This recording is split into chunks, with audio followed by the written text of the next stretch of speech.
আব্বাজা মুসলমান করেন ছেলেরা, এই নবী পাকে প্রেমিকেরা, আল্লাহ নবী মসজিদুন নববী শরীফে হযরত ওমর ফারুক হুজুরের সঙ্গে নিয়ে নবী আমার বসে আছেন।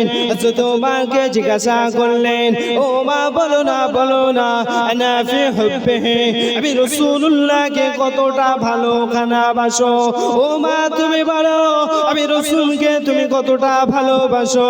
হযরত ওমর ফারুক রাদিয়াল্লাহু তাআলা আনহু বলেছিলেন, ইয়া রাসূলুল্লাহ হাবিবাল্লাহ, ইয়া রাসূলুল্লাহ হাবিবাল্লাহ, হে আল্লাহ পাকের নবী, আমি ওমর সবথেকে বেশি ভালোবাসি আমার পিতাকে, অতঃপর আমার মাকে, অতঃপর আমার স্ত্রীকে, অতঃপর আমার সন্তান দিগকে, অতঃপর আমার মাল দিগকে, অতঃপর আপনাকে ভালোবাসি। আল্লাহর নবী তাকে বলেছিল, ওমর রে তুমি মুসলমান হতে পারলে না, ওমর তুমি ইমানদার হতে পারলে না, ওমর তুমি পূর্ণাঙ্গ মুমিন হতে পারলে না। রাসূলুল্লাহ আমার পয়সা নাই, আমার অর্থ নাই, আমার টাকা নাই, আমার শান নাই, আমার শৌকত নাই, ইয়া রাসূলুল্লাহ আপনার দরবারে যাওয়ার জন্য মনটা কাঁদে, আপনাকে দেখার লেগে মনটা কাঁদে, ইয়া রাসূলুল্লাহ আপনাকে দেখতে চাই। এই বলে চিঠি লিখতে রাজি আছেন কি আছেন না? আপনার চিঠি লিখবেন তো? সকলে মনে মনে পড়েন, আমি লিখিব চিঠি দেব তোমায়, পাখি পৌঁছে দিও রওজায়। আমি লিখিব চিঠি দেব তোমায়, পাখি পৌঁছে দিও রওজায়। আমি থাকব বসে এই আশায়, চিঠির উত্তর আসবে আমার গায়। আমি থাকব বসে এই আশায়, চিঠির উত্তর আসবে আমার গায়।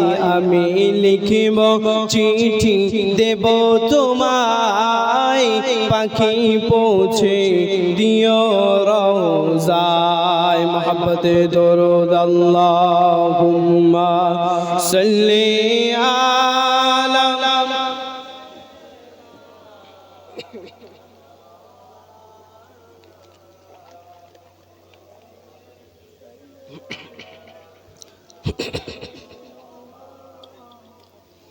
কবে আসবে ওই মদিনার পয়গাম,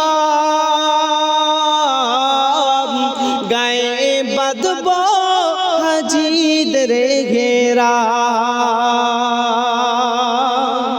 মদিনা থেকে যেদিন ডাক দেবে আল্লাহ নবী, যেদিন ডাক দেবে আমরা সেদিন গায়ে ইহরাম পরে নিজেদের পোশাক, নিজেদের শান, নিজেদের শৌকাতকে ছেড়ে দিয়ে সাদা রঙের দুটো পোশাক পরে, একটা উপরে একটা নিচেই পরে আমরা সকলে সেই দিন বলতে থাকবো। সকলে আমার সাথে পড়েন, লাব্বাইক আল্লাহুম্মা লাব্বাইক, লাব্বাইক লা শারীকা লাক লাব্বাইক, ইন্নাল হামদা ওয়ান নি'মাতা লাক ওয়াল মুলক লা শারীকা লাক।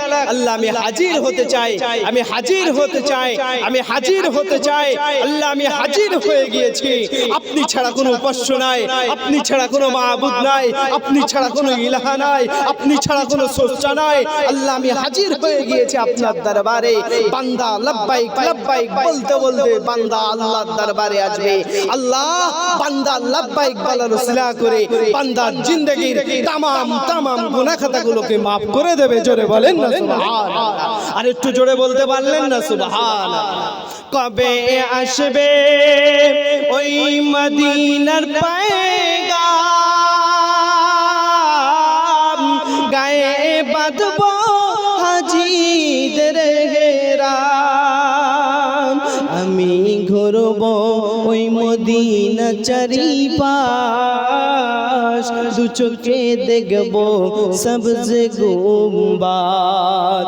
আমি লিখব চিঠি দেব তোমায়, পাখি পৌঁছে দিও রওজায়।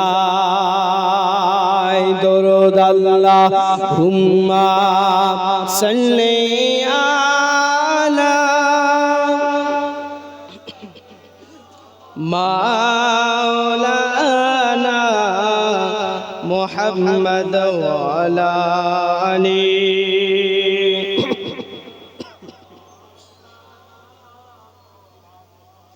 আব্বাজান মুসলমান ঘরের ছেলে, আব্বাজান হুজুর কেবলা আসবেন, মুক্তাসার করব, যতটুকু কথা বলবো আল্লাহ পাক আমাদের সকলকে ঈমান ও আমলে বরকত দান করুক, সকলে বলুন আল্লাহুম্মা আমিন।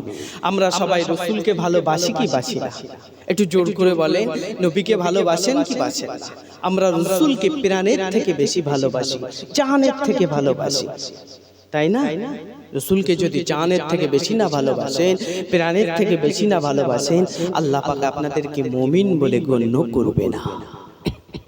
আব্বাজান মুসলমান ঘরের ছেলেরা, এই নবী পাকের প্রেমিকেরা, আল্লাহর নবী মসজিদুন নববী শরীফে হযরত ওমর ফারুক হুজুরের সঙ্গে নিয়ে নবী আমার বসে আছেন। হযরত ওমরকে জিজ্ঞাসা করলেন, ও মা বলো না আনা ফি হুব্বিহি, আমি রাসূলুল্লাহকে কতটা ভালোবাসো? ও মা তুমি বলো, আমি রাসূলকে তুমি কতটা ভালোবাসো? হযরত ওমর ফারুক রাদিয়াল্লাহু তাআলা আনহু বলেছিলেন, ইয়া রাসূলুল্লাহ হাবিবাল্লাহ, ইয়া রাসূলুল্লাহ হাবিবাল্লাহ, হে আল্লাহ পাকের নবী, আমি ওমর সবথেকে বেশি ভালোবাসি আমার পিতাকে, অতঃপর আমার মাকে, অতঃপর আমার স্ত্রীকে, অতঃপর আমার সন্তান দিগকে, অতঃপর আমার মাল দিগকে, অতঃপর আপনাকে ভালোবাসি। আল্লাহর নবী ডাকে বলেছিল, ওমর রে তুমি মুসলমান হতে পারলে না, ওমর তুমি ইমানদার হতে পারলে না, ওমর তুমি পূর্ণাঙ্গ মুমিন হতে পারলে না। আমি রাসূলুল্লাহ জানিয়ে দিলাম, পূর্ণাঙ্গ মুমিন অত সময় হবে না যত সময় পর্যন্ত তোমার মালের থেকে, তোমার সন্তানের থেকে, তোমার বাচ্চা থেকে, তোমার স্ত্রীর থেকে, তোমার পিতা থেকে, তোমার মাতা থেকে আমি রাসূলকে যতক্ষণ না পর্যন্ত বেশি ভালোবাসবে, শুনে গেলাম মুমিন হতে পারবে না, মুমিন হতে পারবে না। লা ইউমিনু আহাদুকুম হাত্তা আকুনা আহাব্বা ইলাইহি মিন ওয়ালিদিহি ওয়া ওয়ালাদিহি ওয়ান নাসি আজমাইন। ওমর তুমি মনে রাখবে, তোমার পিতামাতা থেকে, তোমার সন্তান থেকে, তোমার মাল থেকে আমি নবীকে যতক্ষণ না পর্যন্ত বেশি ভালো ভালোবাসতে পারবে, তোমার জান থেকে আমি রাসূলকে না ভালোবাসতে পারবে, তত সময় পর্যন্ত ওমর রে তুমি পূর্ণাঙ্গ মুমিন হতে পারবে না। আব্বাজান মুসলমানের ছেলেরা, এই নবী পাকের প্রেমিকেরা, এই মুজাদ্দিদে জামান দাদা হুজুর পীর কেবলা রাহমাতুল্লাহ আলাইহির ভক্ত মুরিদ মুতাকিনেরা, এই মিরা খান নওজোয়ান তরুণেরা, অন্তরালে আম্মা জানা পামানিরা, হযরত ওমর ফারুক সেই দিনে বলেছিলেন, ইয়া রাসূলুল্লাহ হাবিবাল্লাহ, ইয়া রাসূলুল্লাহ হাবিবাল্লাহ, আমি ওমর সাক্ষী দিয়ে দিচ্ছি, আল্লাহ শপথ, আল্লাহ শপথ, আশহাদু আল্লা ইলাহা ইল্লাল্লাহ ওয়া আশহাদু আন্না মুহাম্মাদুর রাসূলুল্লাহ, আমি আল্লাহর সাক্ষী দিয়ে দিচ্ছি আল্লাহ ছাড়া কোনো মাবুদ নাই, মুহাম্মদ সাল্লাল্লাহু আলাইহি ওয়াসাল্লাম আল্লাহ পাকের নবী। আমি ওমর আমার জানের থেকে, আমার মালের থেকে, আমার স্ত্রীর থেকে, আমার সন্তান দিগের থেকে, আমার পিতামাতা থেকে আমি ওমর সব থেকে বেশি ভালোবাসি আমার রাসূলকে। আর জোরে খানা বলেন সুবহানাল্লাহ। তাই সব থেকে ভালো কাকে বাসতে হবে? আবার রাসূলকে ভালোবাসতে হবে। যারাই ভালোবেসেছে দুনিয়াতে আবার আল্লাহ পাক তাদের মাকাম কি উঁচু করে দিয়েছেন। জোরে বলে, একটু জোরে হবে না? মুস্তাফার দামান ছাড়া ধরেছে, তারা দুনিয়াতে আমার আল্লাহ পাক ইজ্জতের চেয়ারে বসিয়েছে। মুজাদ্দিদ জামান দাদা হুজুর পীর কিবলা রাহমাতুল্লাহ আলাইহি মুস্তাফা সাল্লাল্লাহু আলাইহি সাল্লামের দামান ধরার কারণে আল্লাহ পাক তার ইজ্জতকে বাড়িয়ে দিয়েছে, ঠিক কি না? কিন্তু আজকে যারা আমরা এই মোহ মায়ার দুনিয়াতে পড়ে মুস্তাফার দরবার থেকে সরে যাচ্ছি, আল্লাহ আমাদের দামান নিচে নামিয়ে দেবে কি দেবে না? একটু কথা বলে, আমাদের দামান নিচে নেমে যাবে। বেসটা কেটে দেন, অনেক বেস হয়ে যাচ্ছে, পুরো কেটে দেন। তাহলে এই মোহ মায়ার দুনিয়া আমাদের ছাড়তে হবে কি হবে না? বাবা আমরা মরে যাব কি যাব না? একদিন তোমারই নাম মসজিদে হবে একদিন, যেদিন এই ধরা ধাম ছেড়ে দুনিয়া থেকে বিদায় নিব, সেই দিন আমার শান আমার সম্পদ সব মিশে যাবে। আমার সন্তানকে যদি বলা হয়, সন্তান রে আজ রাত তোমার বাবা মারা গিয়েছে, তোমার বাবার পাশে তুমি ঘুমাও জীবনের শেষবারের মতো, সন্তান বলবে পাড়া প্রতিবেশীরা শোনো আমার বাবা এখন আমার বাবা নাই, তিনি মুর্দা লাশ হয়ে গিয়েছে। বলবে কি বলবে? স্ত্রীকে যদি বলা হয়, স্ত্রী রে জীবনের শেষবারের মতো স্বামীর পাশে শুয়ে নাও, স্বামীর জন্য দোয়া করে দাও, স্ত্রী বারবার ডাক দিয়ে বলতে থাকবে পাড়া প্রতিবেশীরা আমার স্বামী আর আমার স্বামী নাই, উনি দুনিয়া থেকে পর্দা নিয়ে মুর্দা হয়ে গিয়েছে। কেউ থাকবে, কেউ থাকবে মসজিদের খাটিয়াটা আমার জন্য অপেক্ষা করবে। একদিন তোমারই নাম মসজিদে হবে এলান, একদিন তোমারই নাম মসজিদে হবে এলান।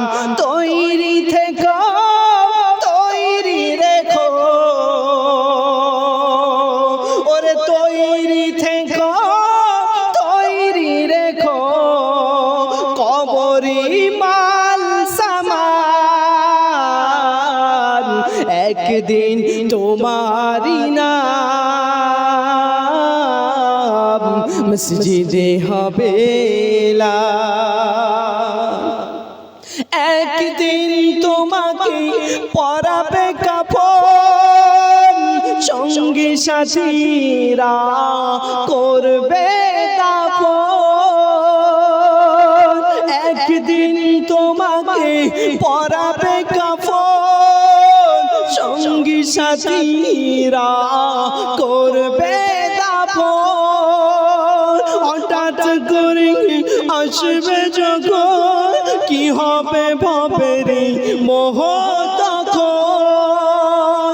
তৈরি থেকো, তৈরি রেখো, ওরে তৈরি থেকো, তৈরি রেখো, কবরি মাল সামান একদিন তোমারই নাম মসজিদে হবে এলান। আব্বাজান মুসলমান ছেলেরা, এই নবী পাকের প্রেমিকেরা, আপনার নাম যখন মসজিদে এলান হয়ে যাবে, আপনার সন্তান আপনার পাশে দাঁড়াবে না, আপনার স্ত্রী আপনার পাশে দাঁড়াবে না, আপনার পাড়া প্রতিবেশী আপনার পাশে দাঁড়াবে না, আপনার সঙ্গে কেউ কবরে যাবে না, যাবে না, যাবে না। আপনাকে কবরে একাকী দাফন করা হবে, আপনাকে কবরের মধ্যে দাফনস্থ করা হবে। বিসমিল্লাহি ওয়া আলা মিল্লাতি রাসূলিল্লাহ, বিসমিল্লাহি ওয়া আলা মিল্লাতি রাসূলিল্লাহ। যারা মুমিন খানা হয়ে যাবে, যারা আল্লাহ ওয়ালা হয়ে যাবে, যারা পরেজগার হয়ে যাবে, যারা নামাজি হয়ে যাবে, যারা মুত্তাকি হয়ে যাবে, যারা ওলি আল্লাহর দামান ধরে থাকবে, যারা আলেম ওলামার সঙ্গে ওঠা বসা করবে, যারা মসজিদে পাঁচ ওয়াক্ত নামাজ পড়বে, তাদের সবাইকে বলা হবে বিসমিল্লাহি ওয়া আলা মিল্লাতি রাসূলিল্লাহ।